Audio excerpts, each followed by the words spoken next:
Imagina, querida, a una joven madre desesperada, arrodillada frente a una imagen sencilla, susurrando entre lágrimas, por favor, ayúdame a encontrar a mi hijo. Al otro lado de la ciudad, una abuela reza por la salud de su nietecito, mientras una esposa implora por armonía en el hogar. Hace 800 años, un joven llamado Fernando comenzaba un camino que tocaría el corazón de millones de mujeres como tú. ¿Cómo un simple muchacho portugués se convirtió en el santo más querido por las madres y abuelas de Brasil? ¿Qué secretos de fe trae a nuestros hogares? Comenta, amén, si tu corazón ya fue tocado por San Antonio, y acompáñanos en esta historia de amor divino. El aroma del pan fresco salía por las ventanas de Lisboa, mientras las campanas de la catedral anunciaban la mañana del año 1195. Por las calles de piedra, las madres llamaban a sus hijos para el desayuno, y una de ellas, doña Teresa, acariciaba suavemente el cabello de su pequeño Fernando, sin saber que en sus brazos sostenía a un futuro santo. Fernando de Buloes creció en un hogar donde la fe se vivía con ternura maternal. Su madre, una mujer de profunda oración, percibía algo especial en él desde muy pequeño. Mientras otros niños jugaban en la calle, el pequeño Fernando prefería quedarse en la capilla, hablando con Jesús como si fuera su mejor amigo. Mamá, decía a los 7 años, cuando estoy en la iglesia, siento como si la Virgen me acariciara el cabello, igual que tú lo haces. Teresa sonreía, pero en su corazón de madre intuía que Dios tenía grandes planes para aquel niño. A los 15 años, contra la voluntad de sus padres, que soñaban con verlo bien casado y próspero, Fernando llamó a las puertas del monasterio de los canónigos regulares de San Agustín.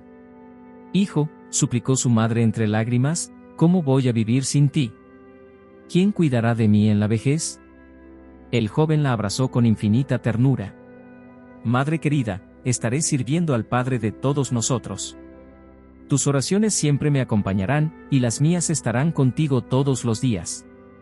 Así fue como Fernando cambió los sueños familiares por la vida religiosa, llevando en el pecho el amor materno que, más tarde, lo haría tan cercano a las madres afligidas. En el silencio del monasterio, Fernando se dedicó al estudio de las Sagradas Escrituras con una sed espiritual impresionante. Los frailes mayores se asombraban de su capacidad para memorizar versículos enteros y, aún más, de su manera afectuosa de explicar los pasajes más complejos. Este joven, comentaba el prior, tiene el raro don de hacer sencillo lo difícil. Habla de Dios como quien lo conoce personalmente. Durante 10 años, Fernando creció en sabiduría y santidad, preparándose, sin saberlo, para una misión que tocaría el corazón de incontables familias. ¿Y tú, querida hermana, alguna vez has sentido esa santa inquietud en el corazón? ¿Has notado cómo Dios a veces planta sueños en nuestros hijos que son distintos a los nuestros? Qué difícil es, para nosotras, madres y abuelas, dejar que nuestros seres queridos sigan el llamado divino. Las Escrituras nos consuelan. Instruye al niño en el camino que debe seguir, y aun cuando sea viejo no se apartará de él. Proverbios 22:6. La madre de Fernando sembró semillas de fe que florecerían para el mundo entero. Pero Fernando no imaginaba que su vida estaba a punto de tomar un rumbo completamente inesperado. Un encuentro providencial cambiaría no solo su destino, sino también su nombre, y con él, la devoción de millones de mujeres que, siglos después, susurrarían su nombre en sus súplicas más íntimas. El calor de julio de 1220 hacía ondear el aire sobre las piedras del monasterio cuando 5 frailes franciscanos llamaron a la puerta pidiendo hospitalidad. Sus hábitos marrones estaban cubiertos de polvo tras una larga travesía, pero sus ojos brillaban con una luz que Fernando jamás había visto. Era como si llevaran en el pecho el propio sol de la alegría franciscana. Durante los días que pasaron allí, Fernando no podía dejar de observarlos. Mientras otros religiosos hablaban de Dios con solemne reverencia, estos frailes conversaban con Cristo como con un amigo íntimo, reían con naturalidad y mostraban una sencillez que tocaba lo más profundo del alma. «Hermano», preguntó Fernando al mayor de ellos, «¿cómo pueden ser tan felices sirviendo a Dios?» El franciscano sonrió. «Porque descubrimos que ser santo no es cargar una cruz pesada, sino bailar con Jesús. San Francisco nos enseñó que la alegría es el perfume del alma cristiana». Cuando los 5 partieron rumbo a Marruecos, llevaban en el corazón la misión de evangelizar a los moros, aun sabiendo que podrían encontrar el martirio. Fernando los despidió con un nudo en el pecho, una especie de nostalgia anticipada que no sabía explicar. Meses después, la noticia llegó como un rayo: los 5 habían sido martirizados. Sus cuerpos fueron traídos de vuelta y pasaron por el monasterio camino al entierro. En ese momento, al contemplar los restos de sus amigos, Fernando sintió que algo extraordinario ocurría dentro de él. Era como si una llama divina se encendiera en su pecho, quemando todas sus certezas anteriores. Señor, oró entre lágrimas, si estos hermanos fueron dignos de dar la vida por ti, yo también quiero seguir ese camino. Quiero ser franciscano, quiero predicar tu amor hasta los confines de la tierra. La decisión estaba tomada, pero Fernando sabía que explicarlo a sus superiores y a su familia sería como arrancarse pedazos del corazón. La conversación con el prior fue dolorosa. Fernando, eres nuestro mejor estudioso. ¿Cómo puedes abandonar todo por un impulso? Pero no era un impulso, era un llamado. Después de mucha oración y muchas lágrimas, consiguió la transferencia a los franciscanos. El día de la despedida, vistiendo por primera vez el hábito marrón y el cordón franciscano, Fernando se arrodilló ante el altar. Señor, desde hoy, mi nombre es Antonio. Como San Antonio del desierto, quiero perderme en ti para que otros puedan encontrarse. Querida hermana, ¿conoces esa sensación de cuando Dios sacude nuestros planes? A veces Él nos saca de nuestra zona de confort, no para castigarnos, sino para mostrarnos horizontes más hermosos de lo que jamás imaginamos. Los planes del Señor permanecen para siempre, los designios de su corazón, de generación en generación. Salmo 33 horas y 11 minutos. Lo que parecía el fin de un sueño, en realidad era el inicio de una historia mucho más grande. Pero Antonio no tenía idea de que su primer intento de misión sería un fracaso total. Una misteriosa enfermedad lo esperaba en el barco, y con ella, un descubrimiento que cambiaría no solo su vida, sino la historia de la Iglesia. ¿Qué estaba preparando Dios en las sombras? El barco se sacudía violentamente en el mar Mediterráneo, y Antonio, acostado en su pequeña cama en la bodega, sentía la fiebre consumirle las fuerzas. Había partido lleno de sueños rumbo a Marruecos, imaginándose predicando a los moros y quizá hasta ganando la palma del martirio. Pero allí estaba, enfermo como un niño, vomitando todo lo que intentaba comer, mientras el barco lo llevaba de regreso a casa. ¿Por qué, Señor?, susurraba entre los delirios de la fiebre. ¿Por qué me llamaste si no puedo servirte? Era como si todos sus planes se hubieran desmoronado de golpe. Los demás frailes lo miraban con compasión, pero Antonio se sentía el más grande de los fracasados. A veces, Dios permite que pasemos por valles de humillación para prepararnos para montañas de gloria, pero en medio del dolor, es casi imposible ver eso. Una tormenta desvió el barco hacia Sicilia, donde Antonio finalmente pudo poner los pies en tierra firme, débil y desilusionado. Desde allí, caminó penosamente hasta Asís, donde San Francisco estaba reuniendo a todos los frailes para un gran capítulo. Imagina la escena, querida, cientos de franciscanos de toda Europa, compartiendo experiencias misioneras heroicas, mientras Antonio se escondía en un rincón, avergonzado por su derrota. Cuando el provincial preguntó quién podía acoger a aquel fraile portugués enfermo, hubo un silencio incómodo. Finalmente, el superior de un pequeño eremitorio perdido en las montañas se ofreció. Yo lo llevo. Puede ayudarnos en la cocina y con el huerto. Antonio tragó su orgullo y aceptó. Durante meses, aquel hombre que había memorizado bibliotecas enteras lavó platos, barrió el suelo, plantó verduras, en total anonimato. Los demás frailes ni siquiera sabían que era un erudito. Pero Dios estaba escribiendo una historia hermosa con líneas torcidas. En la soledad de las montañas, Antonio redescubrió el sabor de la oración íntima, del silencio que habla más que 1000 palabras. Sus manos, antes ocupadas solo con pergaminos, ahora se llenaban de tierra, y eso lo acercaba más al Cristo carpintero. Tal vez, pensaba mientras regaba los tomates, mi misión sea quedarme escondido aquí, sirviendo a los hermanos. Si el Señor quiere así, que se haga su voluntad. ¿Y tú, hermana mía, has pasado por esa etapa en la que parece que Dios se ha olvidado de ti? Cuando los sueños no se cumplen como esperabas, cuando te sientes inútil, enferma o fracasada. En esos momentos, recuerda a Antonio en la cocina del eremitorio. La palabra nos enseña. Porque mis pensamientos no son vuestros pensamientos, ni vuestros caminos mis caminos, dice el Señor, Isaías 55:8. A veces, Dios nos esconde, para prepararnos mejor. Pero un día llegó una noticia que cambiaría todo. Un grupo de frailes dominicos visitaría el eremitorio para un debate teológico, y el superior preguntó si alguien podría hablar en caso de necesidad. Antonio, tímidamente, levantó la mano. Nadie imaginaba que aquel fraile silencioso de la cocina estaba a punto de revelar uno de los dones más extraordinarios de la historia de la Iglesia. La pequeña capilla del eremitorio jamás había recibido a personas tan importantes. Los frailes dominicos, conocidos por su erudición, llegaron con pergaminos y libros, preparados para un debate teológico refinado.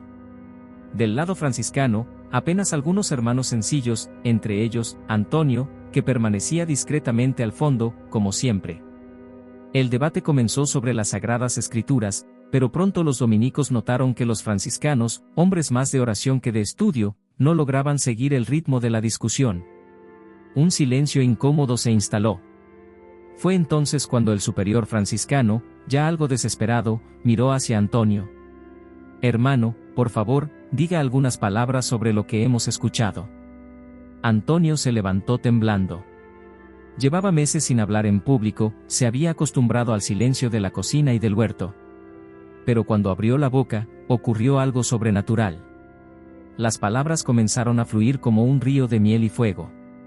Citaba las Escrituras de memoria, conectaba pasajes del Antiguo y del Nuevo Testamento con una facilidad impresionante. Pero lo más impactante era la unción que acompañaba cada frase. Los dominicos, cultos, orgullosos, quedaron boquiabiertos. No era solo el conocimiento lo que asombraba, sino la manera en que Antonio hablaba de Jesús.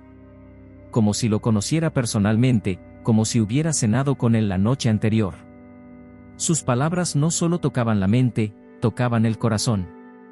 Lágrimas rodaban por los rostros de aquellos teólogos endurecidos, y uno de ellos susurró: «Este hombre tiene al Espíritu Santo en la lengua». La noticia se esparció como fuego en pasto seco. En pocos días, llegó a oídos del propio San Francisco, quien convocó a Antonio de inmediato. El encuentro entre los dos santos fue conmovedor. Francisco, con su sencillez profética, miró a Antonio a los ojos y le dijo: «Hermano, Dios te ha dado un don especial.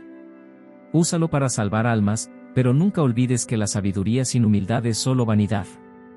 Se abrazaron como padre e hijo, y Francisco lo nombró predicador oficial de la orden. Desde ese día, la vida de Antonio cambió por completo. Comenzó a predicar por las ciudades de Italia, y algo extraordinario ocurría dondequiera que iba. Multitudes se agolpaban para escucharlo, no solo cristianos, sino también herejes, judíos, moros. Su voz tenía una dulzura irresistible que penetraba los corazones más endurecidos. Madres llevaban a sus hijos rebeldes para escucharlo, esposas arrastraban a sus maridos infieles, familias enteras se reconciliaban tras sus sermones. Hermana querida, ¿alguna vez has vivido esa experiencia de descubrir un don que ni sabías que tenías? A veces, Dios nos esconde en la oscuridad, justamente para que, cuando llegue nuestra hora, brillamos con más intensidad.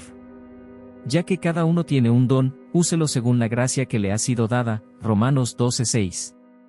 El don de Antonio estuvo ahí durante años, esperando el momento exacto para manifestarse. Pero algo aún más impresionante estaba por venir.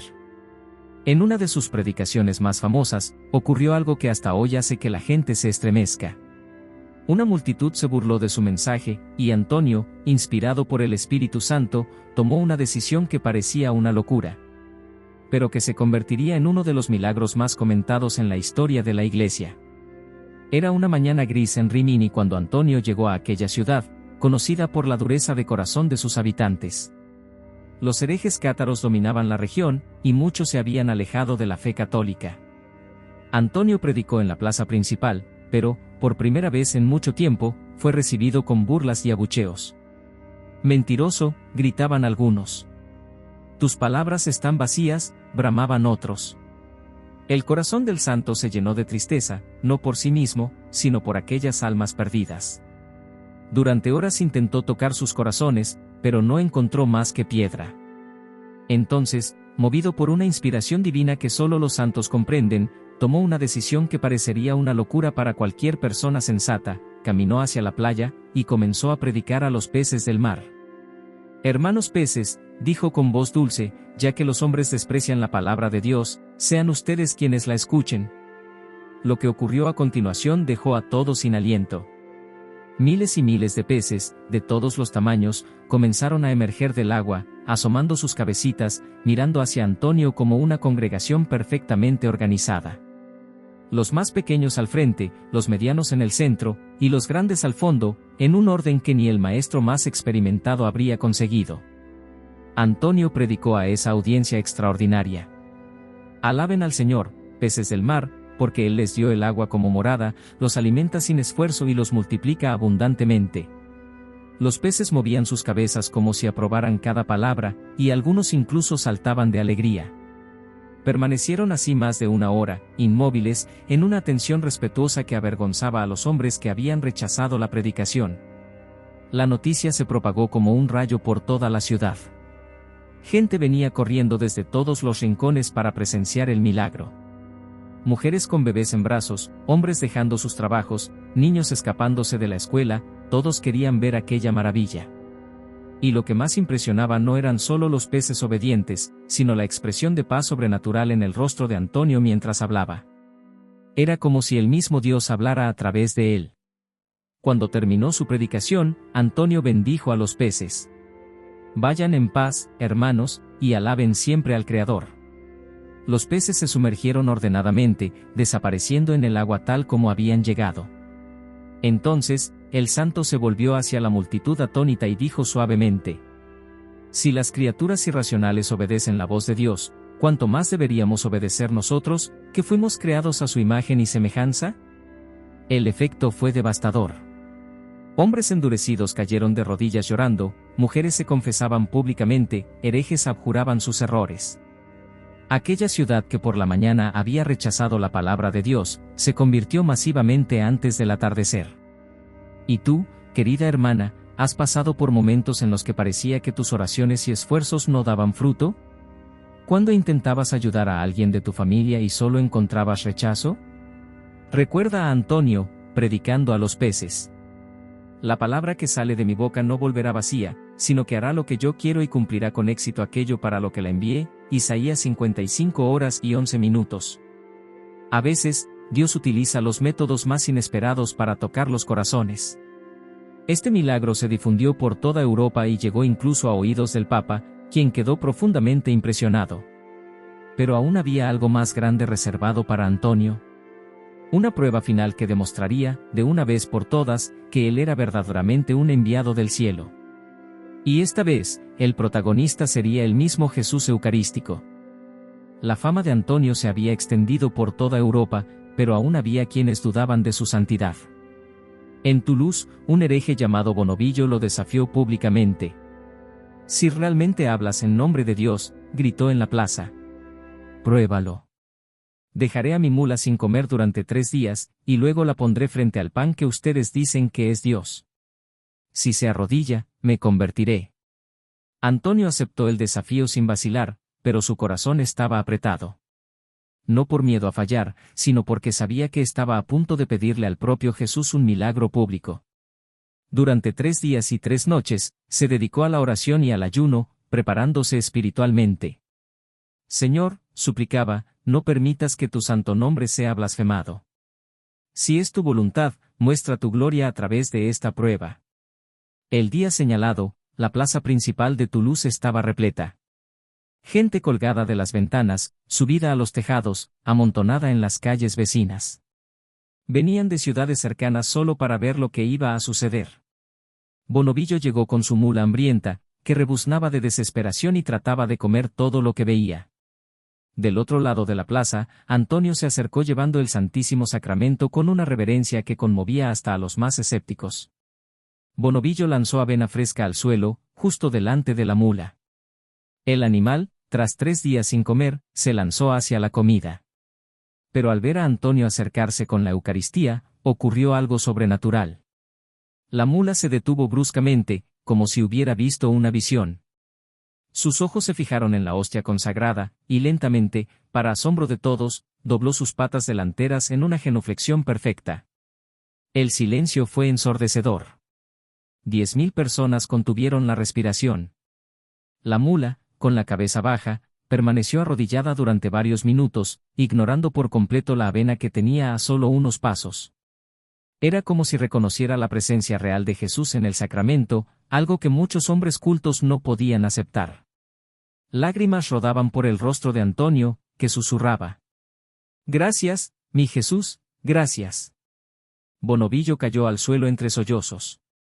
«Perdón. Perdón. Yo creo. Si hasta los animales lo reconocen, ¿cómo pude yo dudar?».